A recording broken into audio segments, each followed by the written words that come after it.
ಬಂಧುಗಳೇ ನಮಸ್ಕಾರ. Very interesting ಎಪಿಸೋಡ್ಗೆ ನಿಮ್ಮೆಲ್ಲರಿಗೂ ಸ್ವಾಗತ.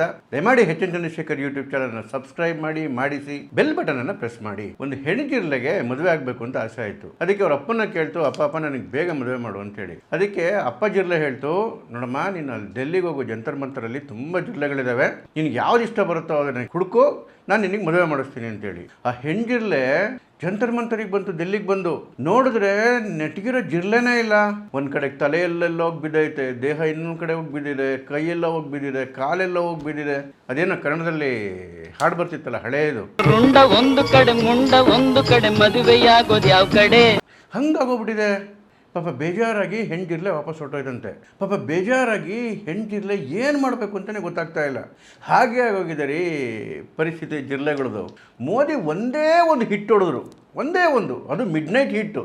ಹೆಂಗೆ ಪತ್ರಗುಟ್ಟೋಗವೆ ಅಂತ ಹೇಳಿದ್ರೆ ಜಿರ್ಲೆಗಳು ಅವೆಲ್ಲವೇ ತಲೆಯಲ್ಲಿದೆ, ಬಾಲ ಎಲ್ಲಿದೆ, ಕಾಲಲ್ಲಿದೆ, ಕೈಯಲ್ಲಿದೆ, ಕಾಣಿಸ್ತಲೇ ಇಲ್ಲ. ತಮಾಷೆಯಾಗಿ ಹೇಳಿದ್ರು ಕೂಡ ವೆರಿ ವೆರಿ ಸೀರಿಯಸ್ ಇಶ್ಯೂ ಇದು. ನೋಡಿ, ಮಧ್ಯರಾತ್ರಿ 12:05 ಮೋದಿಯವರು ಇನ್ಸ್ಟಾಗ್ರಾಮಲ್ಲಿ ಒಂದು ವಿಡಿಯೋ ರಿಲೀಸ್ ಮಾಡ್ತಾರೆ. ಹಲೋ ಫ್ರೆಂಡ್ಸ್ ಅಂತ ಹೇಳಿ ತಮ್ಮ ಸ್ಟೂಡೆಂಟ್ಗಳನ್ನ, ತನ್ನ ಸ್ನೇಹಿತರು ಅಂತ ಹೇಳ್ಕೊಂಡು ವಿಷಯವನ್ನು ಶುರು ಮಾಡ್ತಾರೆ. ಮುಗಿಯುತ್ತೆ ವಿಷಯ, ಮಿಲಿಯನ್ ಗಟ್ಟಲೆ ವ್ಯೂಸ್ ಆಗುತ್ತೆ. 12:40 ಸೋನಂ ವಾಂಗ್ಚುಕ್ ಉಪವಾಸ ಸತ್ಯಾಗ್ರಹನ ಕೊನೆ ಮಾಡ್ತಾರೆ. JP ನಡ್ಡಾ ಮತ್ತು ಇತರ ನಾಯಕರು ಹೋಗಿರ್ತಾರೆ. ಇವ್ರದ್ದೇನೇನು 3 ಬೇಡಿಕೆಗಳಿತ್ತು ಸೋನಂ ವಾಂಗ್ಚುಕ್ ಅವ್ರದ್ದು, ಆ ಬೇಡಿಕೆಗಳನ್ನ ಈಡೇರಿಸ್ತೀವಿ ಅಂತ ಹೇಳ್ತಾರೆ. ಅದಕ್ಕೆ ಅವರು ರಿಟರ್ನ್ ಆಗಿ ಕೊಡಿ ಸರ್ಕಾರದಿಂದ, ನನಗೆ ಪ್ರಾಮಿಸ್ ಮಾಡಿ ಅಂತ ವಾಂಗ್ಚುಕ್ ಅವ್ರು ಕೇಳ್ಕೊತಾರೆ. ಸರ್ಕಾರ ರಿಟರ್ನ್ ಆಗಿ ಕೊಡೋದಕ್ಕೆ ರೆಡಿ ಆಗುತ್ತೆ. ಆ ಭರವಸೆ ಸಿಕ್ಕಿದ ಮೇಲೆ ಸೋನಂ ವಾಂಗ್ಚುಕ್ ಅವರು ಉಪವಾಸ ಸತ್ಯಾಗ್ರಹವನ್ನು ಕೈ ಬಿಡ್ತಾರೆ. ನೋಡಿ, ತುಂಬ ಇಂಟ್ರೆಸ್ಟಿಂಗ್ ವಿಷಯ ಏನಂತ ಹೇಳಿದ್ರೆ, ಸೋನಂ ವಾಂಗ್ಚುಕ್ ಅವರ 3 ಬೇಡಿಕೆಗಳಲ್ಲಿ ಧರ್ಮೇಂದ್ರ ಪ್ರಧಾನ್ ಅವರ ರಾಜೀನಾಮೆ ವಿಷಯ ಇಲ್ಲವೇ ಇಲ್ಲ. ಅದಿಲ್ಲಿ ಬೇರೆ ಪ್ರಶ್ನೆ.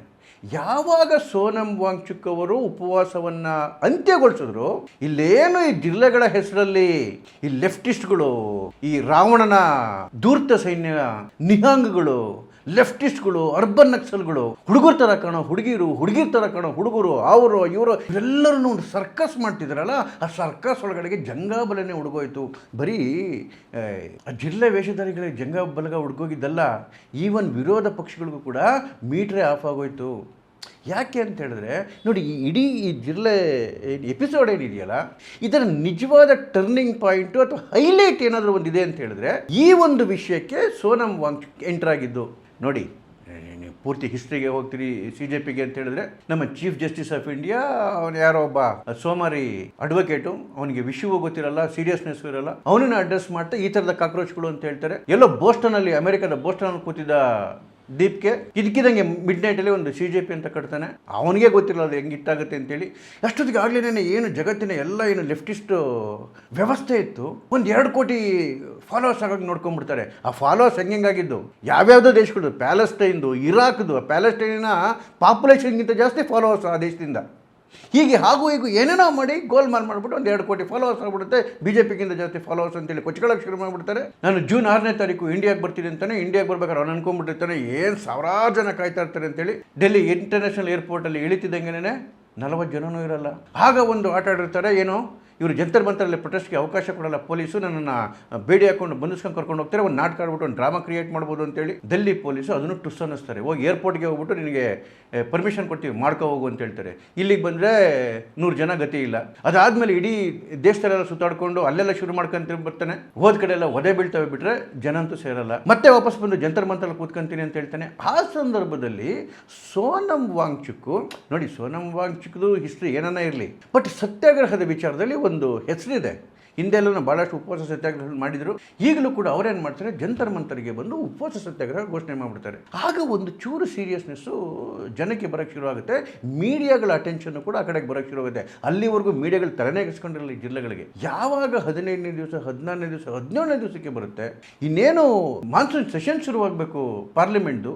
ನೀವು ನೋಡ್ಕೊಂಬನ್ನಿ, ಈ ಮೋದಿ ಸರ್ಕಾರ ಬಂದಮೇಲೆ ಯಾವುದಾದ್ರೂ ಪಾರ್ಲಿಮೆಂಟ್ ಸೆಷನ್ ಇರಲಿ, ಅದಕ್ಕೆ ಮುಂಚೆ ಈ ರಾಹುಲ್ ಗಾಂಧಿಯವರು, ಅವರ ಹಿಂದಿರ್ತಕ್ಕಂತಹ ಏನು ವೆಸ್ಟರ್ನ್ ಏನು ವೋಕಿಸಮ್ ಇದೆಯಲ್ಲ, ಅವರೆಲ್ಲರೂ ಆಕ್ಟಿವ್ ಆಗಿಬಿಡ್ತಾರೆ. ನೀವು ಯಾವಾಗ ನೋಡ್ಕೊಂಬನ್ನಿ, ಕಳೆದ ಸೆಷನಲ್ಲಿ ನೋಡಿ, ಡಿಸೆಂಬರ್ ಸೆಷನಲ್ಲಿ ನೋಡಿ, ಚಳಿಗಾಲ ಅಧಿವೇಶನ, ಅದಕ್ಕೆ ಮುಂಚೆ ಇದ್ದಂತಹ ಮಾನ್ಸೂನ್ ಸೆಷನಲ್ಲಿ ನೋಡಿ, ನಿಮಗೆ ಮಣಿಪುರ್ ವಿಡಿಯೋ ರಿಲೀಸ್ ಆಗೋದು ಅದೇ ಸಂದರ್ಭದಲ್ಲಿ. ಯಾವುದೋ ಮೇನಲ್ಲಿ ಆಗಿದ್ದಂತಹ ವಿಡಿಯೋ ಜುಲೈಯಲ್ಲಿ ರಿಲೀಸ್ ಆಗುತ್ತೆ ಟ್ವಿಟರಲ್ಲಿ. ಇನ್ನೊಂದು ಸೆಷನ್ ಶುರುವಾಗೋ ಸಂದರ್ಭದಲ್ಲಿ ಹಿಂಡನ್ಬರ್ಗ್ ಬರುತ್ತೆ. ಇನ್ನೊಂದು ಸೆಷನ್ ಶುರುವಾಗಬೇಕಾದ್ರೆ ರೈತ ಹೋರಾಟ ಶುರುವಾಗುತ್ತೆ. ನೋಡಿ ಯಾವಾಗ ಸೆಷನ್ಗಳು ಶುರುವಾಗಬೇಕು ಪಾರ್ಲಿಮೆಂಟು, ಆ ಸಂದರ್ಭದಲ್ಲಿ ಹೇಗಾಗಿ ಶುರುವಾಗ್ತವೆ ನೋಡಿ. ಇದೇ ಸಂದರ್ಭದಲ್ಲಿ ಇಲ್ಲಿ ಜಿಲ್ಲೆಗಳ ಹೋರಾಟ ಶುರುವಾಗುತ್ತೆ. ಜೂನ್ 20ನೇ ತಾರೀಕು ಸೆಷನ್ ಶುರುವಾಗಬೇಕು. ಅವತ್ತು ಒಂದು ದೊಡ್ಡ ನಾಟಕ ನಡೆಯುತ್ತೆ, ಒಂದಷ್ಟು ಮೀಡಿಯಾ ಟೆನ್ಷನ್ ಆಗುತ್ತೆ, ಒಂದಷ್ಟು ಲಾಠಿ ಚಾರ್ಜ್ ಆಗುತ್ತೆ. ಇಲ್ಲಿ ಅದು ಬೇರೆ ಪ್ರಶ್ನೆ. ಆದರೆ ಅದಾದಮೇಲೆ ಏನಾಯಿತು, ಏನು ವಿರೋಧ ಪಕ್ಷಗಳು, ಏನು ಮೀಡಿಯಾಗಳು, ಮುಗದೇ ಹೋಯ್ತು, ಮೋದಿ ಸರ್ಕಾರ ಬಿದ್ದೇ ಹೋಯ್ತು. ನೀನು ಅವನೊಬ್ಬ ಇದ್ದಾನೆ ಸ್ಕೌಂಡ್ರಲ್ಲು ಯೋಗೇಂದ್ರ ಯಾದವ್, ಅವನು ಹೇಳ್ತಾನೆ ಇನ್ಮೇಲೆ ಭಾರತದ ಡಿಸಿಷನ್ಗಳೆಲ್ಲ ಸಂಸತ್ತಲ್ಲಾಗೋದು ರಸ್ತೆ ಮೇಲೆ, ಎಲೆಕ್ಷನ್ನಿಂದಲ್ಲ ದೇಶದ ಇದನ್ನು ತೀರ್ಮಾನ ಮಾಡೋದು ಹೋರಾಟಗಳಿಂದ ಅಂತ ಹೇಳ್ತಾನೆ. ಯಾವಾಗ ಏನು ಮೋದಿ ಸರ್ಕಾರಕ್ಕೆ ಏನೋ ಆಪತ್ತು ಬಂದ್ಬಿಡ್ತಲ್ಲ ಅಂತಕ್ಕಂಥ ಒಂದು ವಾತಾವರಣವನ್ನು ಸೃಷ್ಟಿ ಮಾಡಿಬಿಡ್ತಾರೆ ಮೀಡಿಯಾಗಳು ಮತ್ತು ವಿರೋಧ ಪಕ್ಷದವರು. ಮೋದಿ ಮತ್ತು ಅಮಿತ್ ಶಾ ಅವರು ನಾನು ಕಳೆದ ವಿಡಿಯೋದಲ್ಲಿ ಹೇಳಿದೆ, ಜ್ವಾಲಾಮುಖಿಯಿಂದ ಎದ್ದು ಬಂದಿರೋರು. ಇದು ಯಾವುದೇ ಅವ್ರಿಗೆ ಪುಡಂಗು. ಮೋದಿ ಮಧ್ಯರಾತ್ರಿ ಬಂದು ಒಂದು ಸಣ್ಣ ಬ್ರಹ್ಮಾಸ್ತ್ರ ಬಿಡ್ತಾರೆ, ಚಿಕ್ಕದು, ಹೆಂಗೆ ಪಸರುಗುಟ್ಟು ಹೋಗ್ಬಿಟ್ಟವ್ರೆ ಅಂತ ಹೇಳಿದ್ರೆ ನೋಡಿ, ಸೋನಂ ವಾಂಗ್ಚುಕ್ ಅವರು ಉಪವಾಸ ಸತ್ಯಾಗ್ರಹ ನಿಲ್ಲಿಸಿದಂಗೆನೇ ಕೇವಲ ಜಿರ್ಲೆ ಟೀಮ್ ಅಷ್ಟೇ ಚಿದ್ರ ಈವನ್ ವಿಪಕ್ಷಗಳು ಚಿದ್ರ ಹೋಗ್ತವೆ. ಕಾಂಗ್ರೆಸ್ನ ಇಮ್ರಾನ್ ಮಸೂದ್ ಹೇಳ್ತಾನೆ, ಯಾರನ್ನು ಕೇಳಿ ಇವರು ಉಪವಾಸ ಸತ್ಯಾಗ್ರಹ ಬಿಟ್ಟರು ರೀ ಸೋನಂ ವಾಂಗ್ಚುಕ್. ಅವನ ಪ್ರಕಾರ ಒಂಥರ ಅವರು ಮೋದಿ ಏಜೆಂಟ್ ಥರ ಈಗ ಸೋನಂ ವಾಂಗ್ಚುಕ್. ಯಾರನ್ನು ಕೇಳಿ ಉಪವಾಸ ಸತ್ಯಾಗ್ರಹನ ನಿಲ್ಲಿಸಿದ್ರು, ಯಾರೋ ಸ್ಟೂಡೆಂಟ್ಗಳಿದ್ರೆ ಇವ್ರನ್ನ ನಿಲ್ಲಿಸ್ಬೇಕಾದ್ರೆ, ಡಿಸಿಷನ್ ತೊಗೋಬೇಕಾದ್ರೆ, ಸರ್ಕಾರಕ್ಕೆ ಮಾತು ಕೊಡ್ಬೇಕಾರೆ ಅಂತ ಇಮ್ರಾನ್ ಮಸೂದ್ ಕೇಳ್ತಾನೆ, ಕಾಂಗ್ರೆಸ್ನ ಲೀಡರು. ಯಾವ ದೊಡ್ಡ ನಾಯಕನ ಕೇಳಬೇಕ್ರಿ ಅವರು? ಅವ್ರ ಬೇಡಿಕೆ ಇಟ್ಟಿದ್ದು ಸರ್ಕಾರಕ್ಕೆ. ಏನು 3 ಬೇಡಿಕೆ ಇಟ್ಟಿದ್ರು ಉಪವಾಸ ಶುರು ಮಾಡ್ಬೇಕಾರೆ. ಯಾರ ಬಗ್ಗೆ ಬೇಡಿಕೆ ಇಟ್ಟಿದ್ದವರು? ಸರ್ಕಾರಕ್ಕೆ ಬೇಡಿಕೆ ಇಟ್ಟಿದ್ದು. ಆ ಬೇಡಿಕೆಗಳನ್ನ ಈಡೇರಿಸಬೇಕಾಗಿರೋರು ಸರ್ಕಾರ. ಈ ಯಾವ ದೊಡ್ಡ ನಾಯಕನಿಗೆ ಕೇಳಬೇಕು? ಇನ್ನೊಂದು ಕಡೆಗೆ ರಾಹುಲ್ ಗಾಂಧಿ ಪ್ರಧಾನಮಂತ್ರಿ ನಿವಾಸದ ಮುಂದೆ ಡ್ರಾಮಾ ಮಾಡಿದ್ರು ಅಂತೇಳಿ ಅರವಿಂದ್ ಕೇಜ್ರಿವಾಲ್ ಹೇಳ್ತಾರೆ, ಮೋದಿ ಮತ್ತು ರಾಹುಲ್ ಗಾಂಧಿ ಒಟ್ಟಿಗೆ ಸೇರ್ಕೊಂಡ್ಬಿಟ್ಟವ್ರೆ. ಅವರಿಬ್ರು ಸೇರ್ಕೊಂಡು ಇದನ್ನ ಮುಗಿಸ್ಬೇಕು ಅಂತೇಳಿ ನಾಟಕ ಆಡ್ತಾವ್ರೆ ಅಂತ ಹೇಳಿ. ಅಲ್ಲಿಗೆ ಇಂಡಿಯಾ ಅಲಯನ್ಸಲ್ಲಿ ಕಾಂಗ್ರೆಸ್ಗೂ ಆಮ್ ಆದ್ಮಿ ಪಾರ್ಟಿಗೂ ಜಗಳ ಶುರುವಾಯಿತು, ಆಮ್ ಆದ್ಮಿ ಪಾರ್ಟಿಗೂ ಕಾಂಗ್ರೆಸ್ಗೂ ಜಗಳ ಶುರುವಾಯಿತು.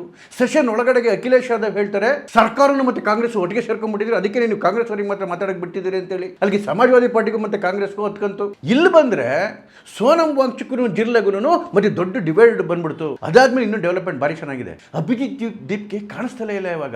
ಯಾಕೆ ಅಂತ ಹೇಳಿದ್ರೆ ಈ ಅರವಿಂದ್ ಕೇಜ್ರಿವಾಲ್ ಅಭಿಜಿತ್ ದೀಪ್ಕಿನ ಸೈಡ್ಗೆ ಹಾಕ್ಬಿಟ್ಟು ಅಶುತೋಷ್ ರಂಕನ ಆ ಜಾಗದಲ್ಲಿ ಬಂದು ಕೂರ್ಸವ್ರೆ. ಅಲ್ಲಿಗೆ ದೀಪ್ಗೆ ಕತೆ ಮುಗೀತು. ಯಾರು ಅಶುತೋಷ್ ರಂಕ?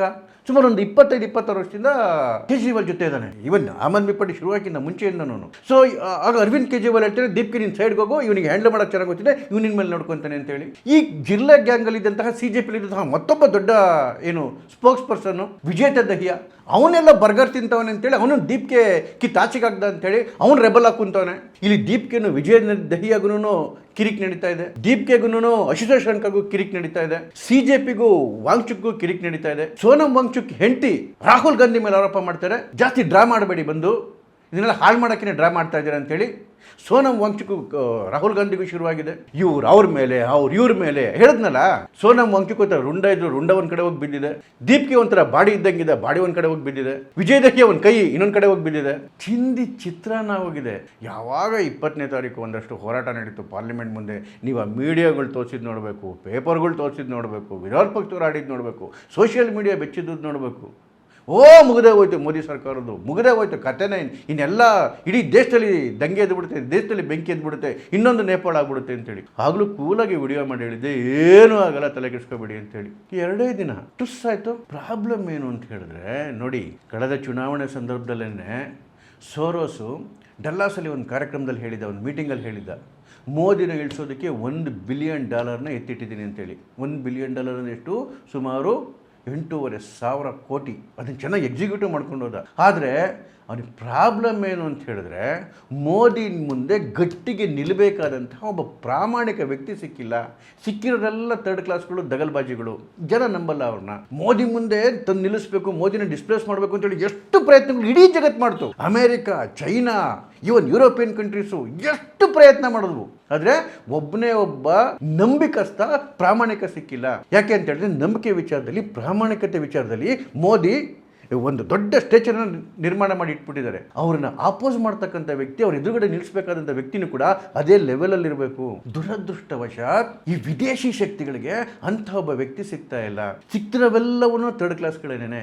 ನೋಡಿ, ನೀವು 2014 ಮೋದಿಯವರು ಬಂದರು, ಅದಾದಮೇಲೆ ಎಷ್ಟು ಹೋರಾಟಗಳು ನಡ್ಕೊಂಡು ಹೋಯ್ತು. 2015 ಅವಾರ್ಡ್ ವಾಪಸಿ ನಡೀತು. ಅದಾದಮೇಲೆ ಶಾಹೀನ್ ಬಾಗ್ ನಡೀತು, CAA ಹೋರಾಟ ನಡೀತು, ಆರ್ಟಿಕಲ್ 370 ಮೇಲ್ಗಡೆ ಹೋರಾಟ ನಡೀತು, ರೈತ ಹೋರಾಟ ನಡೀತು. ಯಾವುದಾದ್ರೂ ಒಂದು ತಾರ್ಕಿಕ ಅಂತ್ಯಕ್ಕೆ ಬಂದಿದೆಯಾ? ಒಂದು ಸ್ವಲ್ಪ ದಿವಸ ಬುಸ್ ಅನ್ನತ್ತೆ, ಹಂಗೆ ತಣ್ಣಗಾಗುತ್ತೆ. ಯಾಕೆ ಅಂತ ಹೇಳಿದ್ರೆ ನೋಡಿ, ನೀವು 2014 ಮೋದಿಯವರು ಬಂದ ಮೇಲೆ ಯಾರ್ಯಾರು ವಿರೋಧ ಮಾಡ್ಕೊಂಡು ಪ್ರದರ್ಶನ ಮಾಡ್ಕೊಂಡು ಬಂದಿಲ್ಲ, 2015 ನೀವು ಅವಾರ್ಡ್ ವಾಪಸಿಂದ ನೋಡ್ಕೊಂಬನ್ನಿ, ಎಲ್ಲವೂ ಅದೇ ಮುಖಗಳೇ. ಯಾರು ಅವಾರ್ಡ್ ವಾಪಸಿಲಿದ್ವೋ ಅದೇ ಮುಷ್ಣಿಗಳೇನೆ CAA ಹೋರಾಟದಲ್ಲಿದ್ವು, ಅವೇ ಮುಷ್ಣಿಗಳೇನೆ ಶಾಹೀನ್ ಬಾಗ್ ಹೋರಾಟದಲ್ಲಿದ್ವು, ಅವೇ ಮುಷ್ಣಿಗಳೇನೆ 370 ವಿರುದ್ಧ ಹೋರಾಟದಲ್ಲಿದ್ವು, ಅವೇ ಮುಷ್ಣಿಗಳೇನೆ ರೈತ ಹೋರಾಟದಲ್ಲಿ ಕಾಣಿಸಿದ್ವು. ಇವಾಗ ಅವೇ ಮುಷ್ಣಿಗಳೇ ಬಂದು ಈ ಜಿಲ್ಲೆ ಹೋರಾಟದಲ್ಲೂ ಕಾಣ್ತಾ ಇದ್ದಾವೆ. ಇದೇ ಯೋಗೇಂದ್ರ ಯಾದವ್, ಇದೇ ನಾಸಿರುದ್ದೀನ್ ಶಾ, ಇದೇ ಶಬಾನಾ ಆಜ್ಮಿ, ಇದೇ ಸಾಗರಿಕಾ ಘೋಷ್, ಇದೇ ಅಖಿಲೇಶ್ ಯಾದವ್, ಇದೇ ಅರವಿಂದ್ ಕೇಜ್ರಿವಾಲ್, ಇದೇ ಪ್ರಕಾಶ್ ರಾಜು.